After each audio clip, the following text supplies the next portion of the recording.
Bonsoir et bienvenue dans l'émission Une plume, un destin, une voix, un refrain. Cette fois-ci, je me suis penché sur une artiste des plus passionnées, mais qui n'était ni chanteuse ni actrice. Je ne vais pas vous raconter l'histoire d'une chanson qu'elle aurait chantée ou interprétée, puisqu'elle n'est rien de cela. C'est une femme qui mit dans la chair de la glaise, dans le marbre et dans la pierre, toute son âme. Une femme qui toucha l'art au plus près. Je parle d'une femme qui était faite que de passion, jusqu'à en avoir la folie dans le sang. Mais quand je dis folie, je parle de celle qui engendre le véritable art et non la folie médicale. Mademoiselle Camille Claudel, sculpteur de génie. Camille vécut 30 ans de sculpture et 30 ans d'enfermement en asile psychiatrique, et ce jusqu'à sa mort à l'âge de 78 ans. Camille Claudel, née à Fères en Tardenois le 8 décembre 1864, est morte à Mondevergue le 19 octobre 1943. Son père, Louis-Prosper Claudel, travaillant comme conservateur des hypothèques, et sa mère, Louise Athanaïs, qui elle-même était née de l'union du médecin et nièce du prêtre du village. Le couple eut leur premier enfant, un garçon qui ne vécut que 16 jours, un an après arrivait Camille. Le couple eut 2 autres enfants, Louise en 1866 et Paul en 1868. La mère de Camille porta une aversion envers sa fille. Camille n'était pas la cause de la mort du premier enfant, elle n'était pas encore née, mais sa mère lui porta pour toujours une antipathie qui durera toute sa vie. À 13 ans, Camille découvrit que la sculpture était sa voie. Paul Claudel, son frère, était dans la littérature et elle s'est prise de passion pour donner vie à la pierre. Petite, elle commençait déjà à faire cuire de petites figurines qu'elle faisait dans la glaise.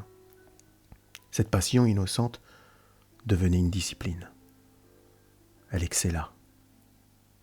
Et le jeune sculpteur Alfred Boucher lui fit remarquer. Camille sentait un soutien de taille dans sa voix. Elle comprit qu'elle ne se trompait pas. Il est bon de sentir un soutien même d'un étranger lorsque sa propre famille ne tend même pas une main. C'était l'époque où les jeunes gens qui avaient goût à se cultiver et possibilité dévoraient les livres, visitaient les musées, apprenaient un instrument de musique. Victor Hugo était à son apogée. Les Illuminations et Une saison en enfer d'Arthur Rimbaud étaient dans les mains de la jeunesse. Debussy et sa musique nouvelle, emplie de liberté, étaient écoutés et on la fredonnait dans les rues. Camille avait toute possibilité de vivre son art dans une époque parfaite pour cela. C'était sans compter la venue dans sa vie de Rodin, le sculpteur vedette. Celui qui avait de son vivant une légende qui le suivait. Homme de génie, mais qui collectionnait les femmes en les laissant le cœur brisé.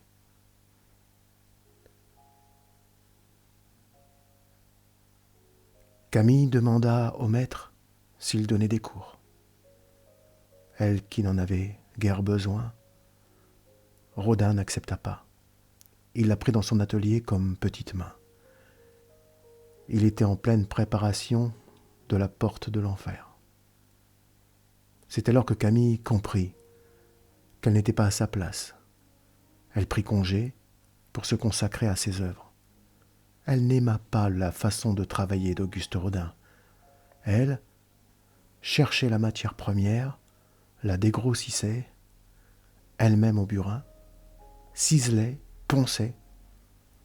De la conception de l'idée à l'achèvement de l'œuvre devait n'être que de ses mains. Auguste Rodin n'attendit pas longtemps pour lui rendre visite dans son atelier. De là, l'histoire d'amour pouvait commencer. Rodin n'était pas marié, mais vivait avec Rose Beuret, sa compagne dite officielle, qui cette dernière savait bien qu'il couchait avec ses praticiennes et ses modèles. Il l'épousa d'ailleurs finalement en 1917, l'année de sa mort, juste après celle de Rose. Camille et Auguste Rodin eurent une liaison secrète, une que l'on ne revient pas. La passion pour l'un et l'autre dépassait le commun des mortels. Ils s'aimaient d'un amour des plus forts, des plus passionnés. Camille l'aimait comme une folle, Rodin aussi, avec une furieuse admiration sur le génie de cette jeune femme. La liaison amoureuse continuait dans une passion sans fin. Dans une lettre de Rodin adressée à Camille, son amoureuse éternelle, il écrivit la promesse du mariage. Mais alors qu'elle fut pressante, dans un moment plutôt délicat, Rodin reviendra sur sa promesse. Camille demandera de nouveau, mais il resta ferme sur sa décision de rester avec sa Rose, qu'il trompe pourtant depuis tant d'années. Il fallait garder bonne image aux yeux de tout Paris, aux yeux des gens influents, et Rose faisait si bien le bœuf bourguignon. Quand je dis que Camille demanda à Rodin d'honorer sa promesse d'amour, sa promesse de mariage, comme il le dit et l'écrit, et cela dans un moment plutôt délicat, c'est que Camille était enceinte. Alors Camille avorta. Le temps passa et Camille ne voulut plus le voir, plus jamais. Lui, Rodin, venait rôder sur les lieux de Camille, de son atelier. Il l'écoutait taper sur le marbre. Il écoutait son amour taper comme une sourde sur des humains en pierre, pour ne pas mourir de tristesse, pour museler ses angoisses qui n'avaient de cesse de crier. Il tapa des fois à la porte de Camille, mais elle laissa la porte fermée. Il lui proposait des commandes, en la suppliant d'ouvrir. Il espérait quoi d'elle? Qu'elle acceptât d'être une soudaine amie? D'accepter le cadeau des commandes pour qu'elle ne lui en veuille plus trop? Mais qu'avait-il en tête, ce Rodin des beaux quartiers, qui clamait un amour unique pour elle et la renvoyait au rebut des marbres cassés? Les années passèrent. Elle ne pouvait faire que ça. Dans des hivers se chevauchant pour mieux marteler les douleurs. Ces douleurs n'avaient plus que des formes hideuses. En ces temps-là, une femme sans mari qui sculptait jour et nuit n'était pas une femme à laisser en liberté. Mais le plus important était de la faire taire, car elle n'avait pas sa langue dans sa poche pour se laisser insulter sans rien dire.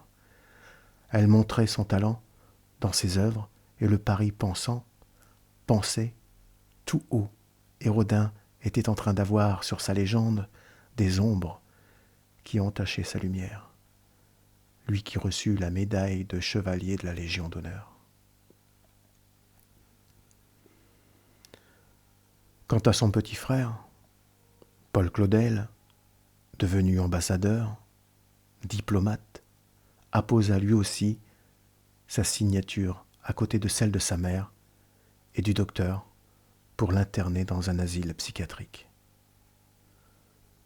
À l'époque, il fallut signer chaque mois pour renouveler la détention, et le docteur et sa mère et son petit frère, tant aimés, signèrent tous les trois, tous les mois, et cela pendant 30 ans. Le seul qui le défendait était son père. Mais quand il mourut, sa mère avait enfin sa vengeance libre d'être. Il est fou de dire que Camille est folle. Qui l'est réellement? Rose, la compagne de Rodin, qui garda son auguste compagnon alors qu'elle le sait volage et qui en aime une autre? Ou Auguste Rodin, qui lui préfère garder Rose et jeter aux enfers Camille, celle qu'il aime? Non, Camille n'est pas la folle que l'on devait enfermer jusqu'à son dernier souffle. Elle n'était que passion, et lorsqu'elle comprit que son amour de Rodin, qui lui montra qu'elle n'était plus rien pour lui, elle se tut. Elle baissa le rideau de l'espoir pour vivre sa tristesse seule. Et c'est elle que l'on enferme, car elle faisait tâche à la carrière de son frère, à la légende de Rodin, à la méchanceté de sa mère. Dans une interview radio, Léon Zitrone posa la question à Paul Claudel. Est-ce que votre sœur, Camille, était dangereuse pour elle et les autres au point de l'enfermer toute sa vie? Paul Claudel prit le parti de répondre dans un langage tout à fait littéraire et tout à fait convenable pour dire que sa sœur était un génie de la sculpture, mais qu'elle avait perdu pied après bien des péripéties amoureuses d'avec Rodin. La réponse n'était pas claire, et Léon Zitrone, journaliste, avait sa propre opinion, et l'on pouvait l'entendre dans sa voix posant la question. Jusqu'à très âgé, Paul resta sur sa position de bon converti, de bon chrétien. Jusqu'à son dernier souffle, il ne prit pas position sur les erreurs de jugement sur cette sœur qui avorta, mais qui trônait à la première place du génie familial. Le bon chrétien, l'homme de lettres, le politicien, garda l'auréole de l'homme à l'âme parfaite. Et le seul Claudel portant le nom en lettres d'or dans le dictionnaire des hommes célèbres. Décidément. Ce qui est pur, l'homme le souille sans une once de remords. Si le paradis existe, si le purgatoire est une obligation, alors Camille devra attendre encore longtemps pour revoir son frère. Paul, sa mère et Rodin sont certainement dans le couloir des regrets. Je vais vous lire une lettre de Camille. Elle écrivit à son frère, Paul, après 14 ans d'enfermement. Je vous lis cette lettre. Mon cher Paul, j'ai eu de tes nouvelles dernièrement, indirectement. J'ai appris que tu avais envoyé une certaine somme d'argent à monsieur le directeur pour améliorer mon sort dans la mesure du possible. Tu as bien fait d'avoir confiance en monsieur le directeur, car c'est un homme qui a une grande réputation d'honnêteté. Et en même temps, il a une grande bienveillance à mon égard. Tu peux être sûr que, dans tous les cas, il fera tout ce qu'il pourra pour moi. Et toi-même, je suis sûr que ton intention est de me soulager.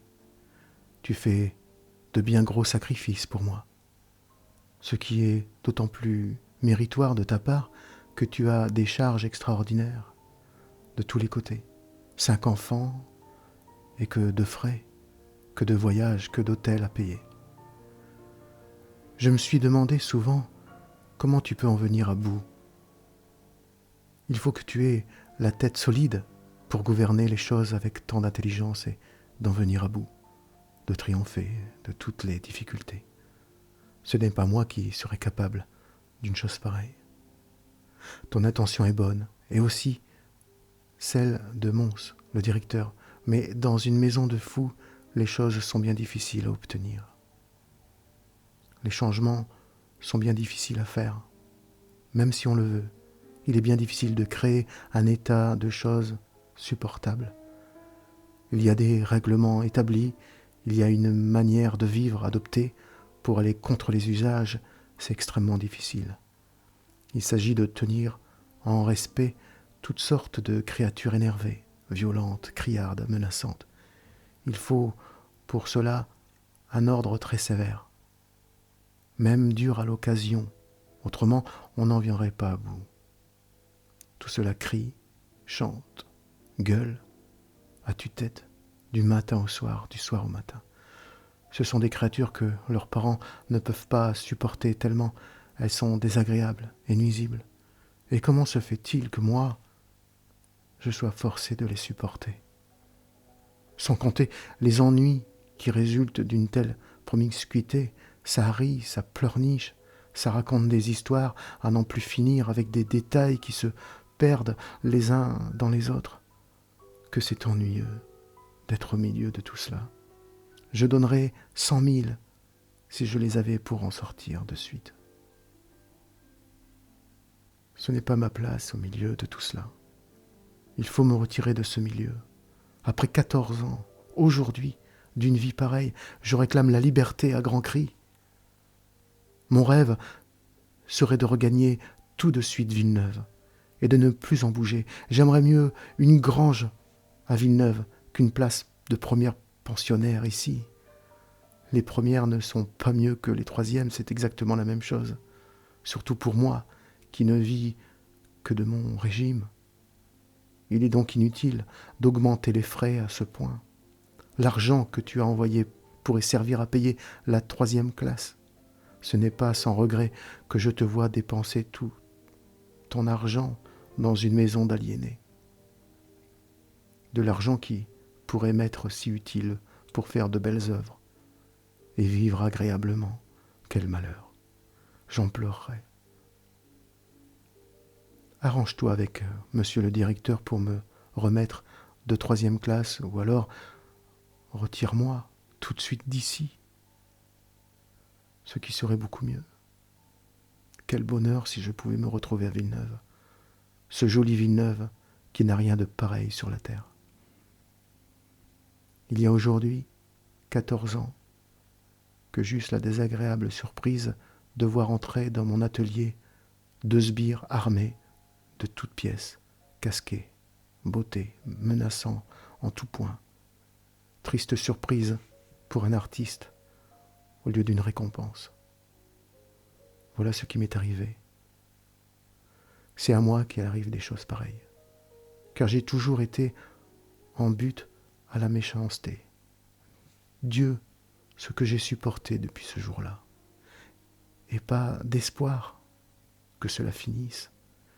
Chaque fois que j'écris à maman de me reprendre à Villeneuve, elle me répond que sa maison est en train de fondre.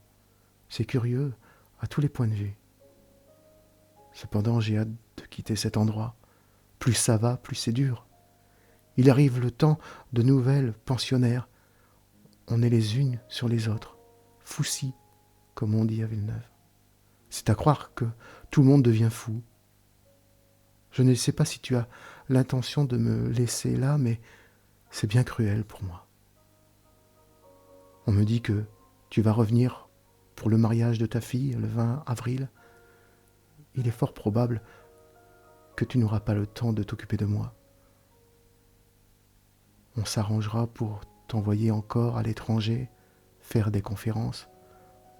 On saura t'éloigner de Paris et de moi surtout. J'ai bien peu de chance de vous toucher. Le départ d'ici est la seule chose que je souhaite.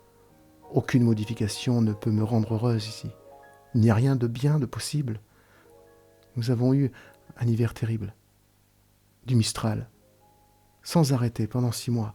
L'océan glacial arctique n'est rien à côté de ça. Dire qu'on est si bien à Paris et qu'il faut y renoncer pour des lubies que vous avez dans la tête. J'ai entendu dire que Reine avait été très malade et qu'elle avait subi une opération très douloureuse. Espérons qu'elle va mieux à présent. Il paraît que Louise aussi a été bien malade. Tout cela me fait trembler. Surtout s'il arrive quelque malheur, ne m'abandonne pas ici, toute seule. Et ne fais rien sans me consulter, étant donné que je connais les mœurs de l'établissement. C'est moi qui sais ce qu'il me faut. Heureusement que j'ai la protection du docteur Charpenel et celle de Mons, le directeur. Je te remercie de t'adresser à eux. Ne prends pas ma lettre en mauvaise part. Si tu n'as pas l'intention de venir me voir, tu devrais décider, maman, à faire le voyage. Je serais bien heureuse de la voir encore une fois. En prenant le rapide, ce n'est pas si fatigant qu'on le dit. Elle pourrait bien faire cela pour moi, malgré son grand âge. Là-dessus, je te quitte en t'embrassant, ainsi que ta fille Gigette, qui je crois est encore avec toi. Ta femme n'a pas voulu me voir, ni les autres. Je n'espère plus les revoir. Ta sœur Camille. Il est émouvant de lire les mots de Camille qui n'ont rien de haineux, alors qu'elle mourait à petit feu par leurs soins. Combien de temps encore les cons arrêteront d'être aussi bons, comme le signale cette phrase si sensée. Mais voyez combien elle prend des gants dans cette lettre, pour ne pas heurter son frère. Elle est à la merci réellement de ses geôliers, et rien, à part eux, pourrait la remettre en liberté. 1943. Nous sommes dans la période de guerre. Plus d'argent pour nourrir les pensionnaires de l'asile. Le directeur adresse un message urgent à Paul Claudel pour l'informer de l'état de santé médiocre de sa sœur, qu'ici on meurt de faim et qu'il serait bien de recevoir un peu d'argent pour qu'il puisse la nourrir. La réponse ne vint pas. L'argent ne vint pas. Camille a perdu énormément de poids. Camille Claudel meurt à l'asile de Montfavet d'un accident vasculaire cérébral. Je me suis rendu à cet ancien asile de Montfavet.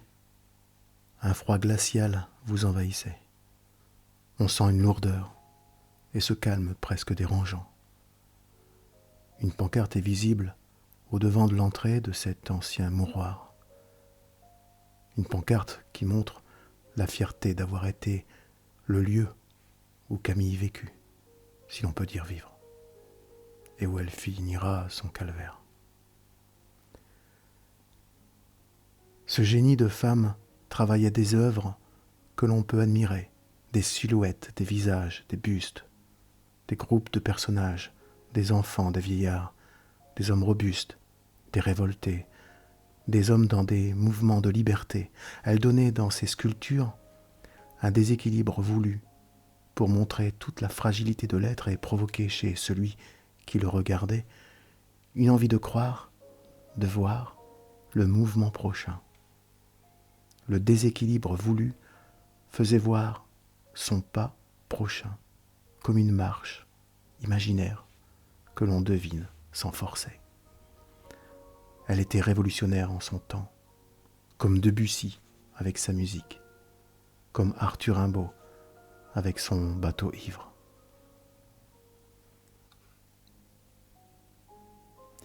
Camille fut enfermée, mais les véritables prisonniers étaient ceux qui avaient des chaînes aux poignets, eux qui tenaient les clés. La véritable vivante se trouvait dans l'asile de fous, et les véritables fous en dehors des murs de la liberté vraie. Si vous connaissez Camille Claudel, alors vous l'aimez sans aucun doute. Si je vous ai donné envie de la connaître plus, alors je vous invite à aller voir ses sculptures, ses œuvres. Et pour connaître un peu plus sa vie, peut-être, voir le film sur sa vie qui est sorti le 7 décembre 1988. C'est un film de Bruno Nuiten, avec Isabelle Adjani qui joue le rôle de Camille, avec une extrême sensibilité et de justesse, et avec Gérard Depardieu qui joue le rôle d'Auguste Rodin. Vous avez pu entendre en musique de fond et de circonstance Claude Debussy avec Rêverie, Claude Debussy avec Clair de lune, Claude Debussy avec Prélude à l'après-midi d'un faune. C'était une plume, un destin, une voix, un refrain avec Mademoiselle Camille Claudel. À très vite avec une autre personnalité sur la radio PPNCO. À bientôt.